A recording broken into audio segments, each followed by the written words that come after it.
তৃণমূল বিধায়ক অরূপ রায়ের গোডাউন থেকে পাওয়া গেল ত্রাণের জিনিস, অর্থাৎ যে সরকারি ত্রাণ দেওয়া হয়, রিলিফ দেওয়া হয়, সেই রিলিফের জিনিস কি কি রয়েছে তার মধ্যে ত্রিপলও রয়েছে অন্যান্য ত্রাণ সামগ্রী। এখানেই শেষ নয় অবশ্য, এই গোডাউন থেকে লাঠি, হকি স্টিক, হকি খেলা হয় আশপাশে কোথাও, হকি স্টিক এখানে কেন রাখা?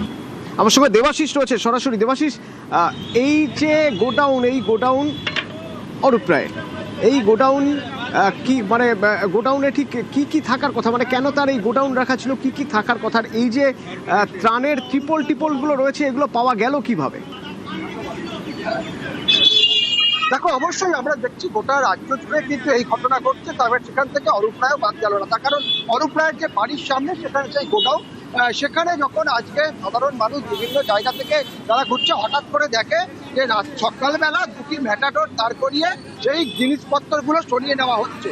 অর্থাৎ প্রশ্নচিহ্ন অনেক চলছে সেখানে হচ্ছে যে এই গোডাউনে ত্রাণের সামগ্রী রয়েছে, যেগুলি হয়তো মজুদ ছিল, সেগুলিকে নিয়ে যাওয়া হবে। কিন্তু প্রশ্ন উঠছে এখানে যে এটা কি ত্রাণ সামগ্রী, মানে এটা নিয়েই কিন্তু প্রশ্ন উঠছে। আমার সঙ্গে এখানকার স্থানীয় বাসিন্দারা রয়েছেন। দাদা, উইকেট ত্রাণ সামগ্রী এটা 4 তারিখের পর রেডি করেছিল মন্ত্রী মশাই, বিজেপির সমস্ত কার্যকর্তার পিঠে এটা ভাঙতো। আজকে সেটা ধরা পড়ে গেছে, তাই আমরা ওই ধরনের তো কার্যকর্তা নয় বিজেপির, আমরা চাইছি পরিষ্কার বাংলা হিসেব অরূপ রায়ের গ্রেপ্তার। মানে অরূপ রায়ের গ্রেপ্তার চাইছে, তার কারণ এই যে সামগ্রী, এই কম্বল, যেগুলি কিন্তু শীতকালেই কিন্তু সেগুলিকে দিয়ে দেওয়ার কথা ছিল, সেই শীতকালে সেগুলিকে না দিয়ে কেন মজুত করা হলো? এই মজুতের অংশটা তোমাকে দেখাই। যত ভিতরে যাব, তৃণমূলের তরফ থেকে দাবি করা তৃণমূল কংগ্রেসের পরনে অর্থাৎ মহিলাদের জন্য শাড়ি, সেই শাড়িও কি জেলা শাসক দেওয়া হয়েছিল, এই প্রশ্নটা করছে। শুধু তাই নয়, তৃণমূলের লেখানো ছাতা, লোগো সবকিছু রয়েছে এই অংশে। ফলে একটা নয়, বেশ কয়েকটি গোডাউনের ইতিমধ্যে হদিশ পাওয়া গেছে। সেই গোডাউনগুলিতে ইতিমধ্যেই পুলিশের তরফ থেকেও কিন্তু সেগুলিকে সিল করা হচ্ছে এবং সেগুলিকে ভিতরে কি কি রাখা রয়েছে তা কিন্তু পদক্ষেপ করা হবে। তবে মানুষ চাইছে যে সরাসরি মন্ত্রী অরূপ রায়ের গ্রেপ্তারি, তার কারণ যেভাবে উইকেট থেকে শুরু করে হকি স্টিক তা রাখা ছিল, তা নিয়ে কিন্তু প্রশ্নচিহ্ন উঠছে।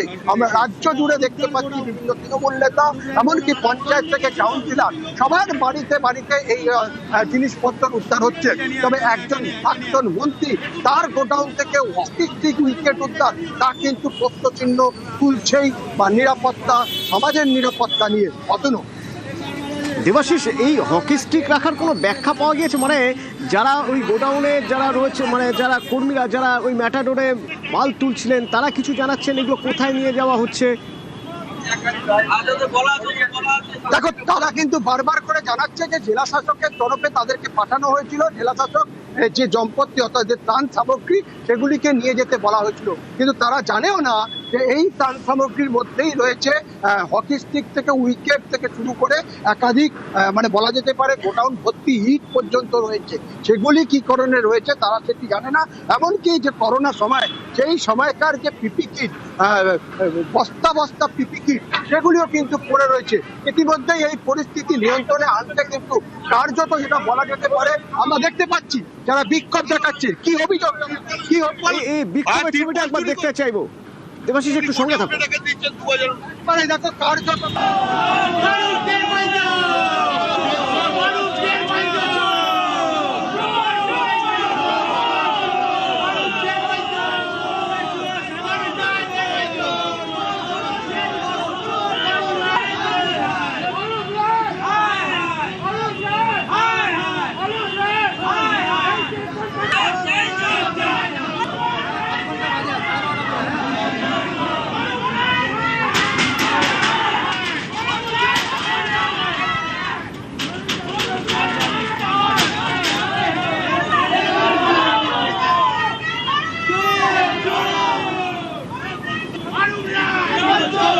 দেবাশিস, এই যে এত কিছু এখানে, এই যে এত কিছু হচ্ছে, পুলিশ কোথায়? কারণ এই তো যা পরিস্থিতি, মানুষের মধ্যে যা ক্ষোভ, তাতে তো তারা খুব সহজে ছেড়ে দেবেন বলে তো মনে হয় না। না, একেবারেই নয়। দেখো, ইতিমধ্যে কিন্তু এই খবর বাইরে বেরোতেই কিন্তু শিবপুর থানার বিশাল পুলিশ বাহিনী ঘটনাস্থলে বিভিন্ন জায়গায় পিকেটিং করছে এবং এই পরিস্থিতি নিয়ন্ত্রণে আনা, যাতে অপ্রীতিকর কোনো ঘটনা না ঘটে, তাই কারণে কিন্তু আমরা দেখতে পাচ্ছি সিআইএসএফ এর একটি ব্যাটালিয়ন, তাদেরকেও কিন্তু সেখানে মোতায়েন করা হচ্ছে। অর্থাৎ কেন্দ্রীয় বাহিনী সেখানে কিন্তু মোতায়েন করা হয়েছে, যাতে পরিস্থিতি কোনো রকম ভাবে উত্তপ্ত না হয়। এমনকি শুধু তাই নয়, যা বলা যেতে পারে যে এই যে উদ্ধার কার্য সেগুলি বিভিন্ন জায়গায় গোডাউনে রয়েছে, সেগুলি যেন না হয় সেগুলিও কিন্তু দেখা হবে। সেই জন্যই কিন্তু পুরোপুরি নিয়ন্ত্রণ। আমাদেরকে একটি প্রাইভেট কার, এই প্রাইভেট কারের ভিতরে এই কম্বলগুলিকে রাখা রয়েছে। সেগুলিকে কোথায় নিয়ে যাওয়া হচ্ছিল? অর্থাৎ কোনো সরকারি গাড়ি নয়, এটি একটি প্রাইভেট কার, যেটি কিন্তু মন্ত্রী অরূপ রায়ের বাড়ির একেবারে সামনে রাখা হয়েছে। যখন আমরা দেখতাম মন্ত্রী ছিলেন তিনি, তার গাড়ি কিন্তু এই অঞ্চলেই রাখা থাকতো। সেখানেই এই লাল প্রাইভেট কার, যার ভিতরে কিন্তু ভর্তি করা রয়েছে সরকারি কম্বল। ফলে এই ঘটনাগুলি সামনে এখানে আমাদের একটি ছেলে যাচ্ছিল, তখন দেখছে এখান থেকে বস্তা বস্তা তিরপল, কম্বল, স্কুল ডিস্ট্রিক্টের যে খেলার স্পোর্টসের মাল, wicket, pad, cycle, hockey stick, corona কালে যে আমাদের গার্ড ছিল, কভার দেওয়া, সমস্ত কিছু এখানে মজুদ আছে। কয়েক লক্ষ টাকার জিনিস এখানে মজুদ আছে, যেগুলো পাচার করছিল। আর এর পেছনে জড়িত শ্যামল মিত্র এবং অরূপ রায়।